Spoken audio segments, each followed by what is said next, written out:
It is my great pleasure to welcome Gretchen Huntley, who is the Town of Gananoque's new Poet Laureate. What a great honor, Gretchen. Thank you so much, Donna. It is just unbelievable for me to have been appointed Poet Laureate, and the very first one Gananoque's ever had. So you got a clean slate, you can set your own rules and set the bar. Well, that's what they tell me, because I guess not having to follow anyone, I can make my own mistakes, and I hope I make a few successes along the way as well. So tell us what a Poet Laureate is and does. Well, my understanding, because this is all new to me, is that first and foremost, you are expected to write 3 or 4 poems throughout the year for special occasions such as Canada Day. And I believe they use them on the Town of Gananoque website. That hasn't all been explained to me yet. I have been asked for an initial poem, which I think that's what happens to that one as well. I've sent it in, and they haven't returned it yet, so I think that's a good sign.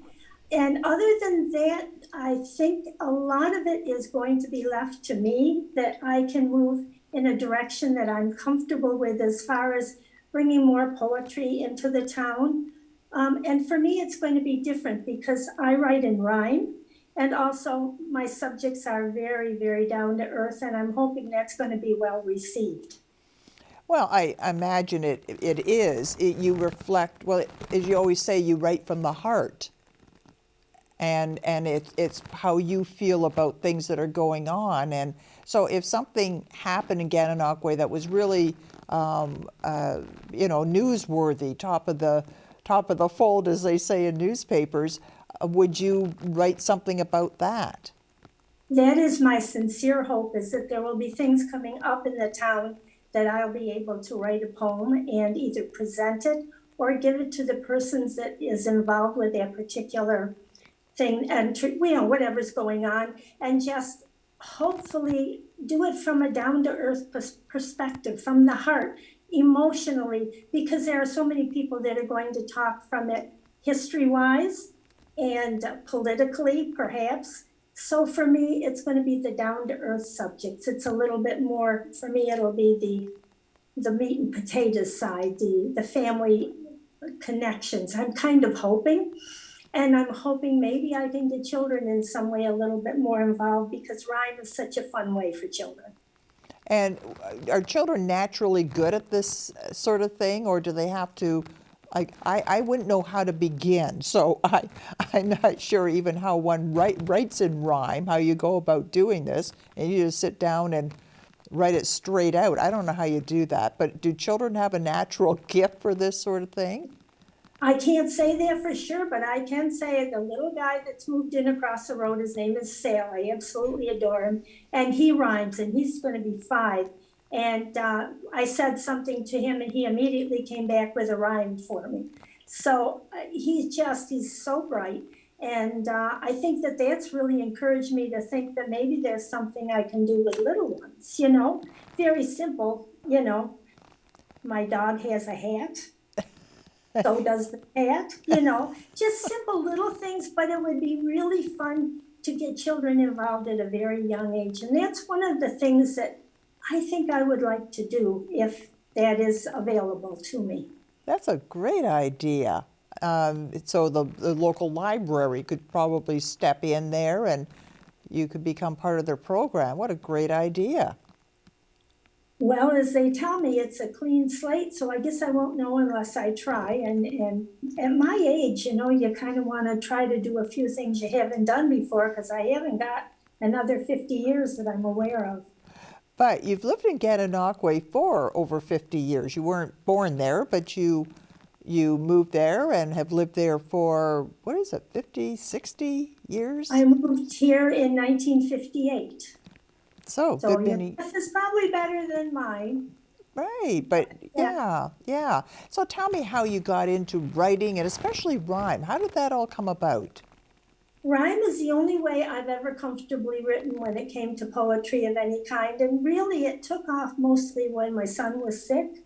And I found that lots of times I just really needed to vent, and to sit down in front of the computer in the evening when it was dark and have nothing but the computer screen, I could just pour out my heart. There was no one to judge me, no one to hear me. I just put it down, and it just always was in rhyme, and I found it was such a comforting thing. It was a way to vent. And then as time went on, I used to do birthday poems and still do. I love to do them for people, to have them tell me something about maybe someone that's going to have a birthday, and just, they know what they want to say. They just don't know how to put it down. So then I can take their words, put it in rhyme, and usually people really enjoy it, and it's just so much fun. Well, I've received your birthday poems, and yeah, it's just to think that somebody went to that much trouble. They didn't just go and buy a card or something like that. So I've always appreciated it, absolutely. So you've turned your skills in writing in rhyme into a few publications. Can you tell me about that? Well, starting out, I did Mama God Gets Sick, which is a book that explains the side effects of chemotherapy to young children, and that is used in some of the cancer clinics across Canada. Then I did The Magic Mirror, which was to help children draw some comfort when they lose a loved one. Then recently, I found a wonderful photographer, Sam Adams, and he's allowed me to use his pictures to tell stories about, and we put out a little publication called Reality and Me. And in the next month, we'll have a second one called Poetry Through a Lens, and it's exactly the same setup with Sam's images and my words. So which comes first, your words or the images? They're side by side. So the book opens and you look at thy words and you look at the pictures. So do you write a poem and then give it to him and say, go take a picture? Or does he take a picture, give it to you and say, write a poem? And neither. He just puts them on his website, or he'll send me a picture if he thinks it's something I like. And I'm just inspired by some and not by others. And I just find so many of them, I just step into it. It's like they tell me a story. And I write a poem and I send it to him, and he usually says, you know, that's okay. Sometimes I get a thumbs up. That's really good. And then I just have done a little notebook of them. And when we had enough, we went back, and after the first one, we never expected to do a second one. But because I've just enjoyed his work so much, I think this one will have 15 poems and images. First one had 11. So it's just a little bit bigger. I got a little longer winded in these poems, so they're not quite as short as the first ones, but they just tell a story for me, and I've so enjoyed doing it. Now, have you got a copy of that book close at hand? Can you share some of the pictures? I can show you the, now this is just my mock-up, but this will be what your cover is going to look like. Can you see that okay? Can, yes, absolutely, absolutely. So is there a picture and a poem in there you can share with us? Yes, I can just find a nice one for you. This is one that's lovely. Now you have to remember, I Scotch taped this little masterpiece together. This one is called Being Different. There's your picture. Okay. And there's the poem. Okay, read the poem to me. Okay, it goes like this. As the sun sinks slowly out of sight, it hesitates for a moment, then kisses the earth goodnight. The sun and the earth have a love affair. They are totally different and yet a perfect pair. We follow in their footsteps, and when we meet our mate, being different isn't important. Some folks call it fate.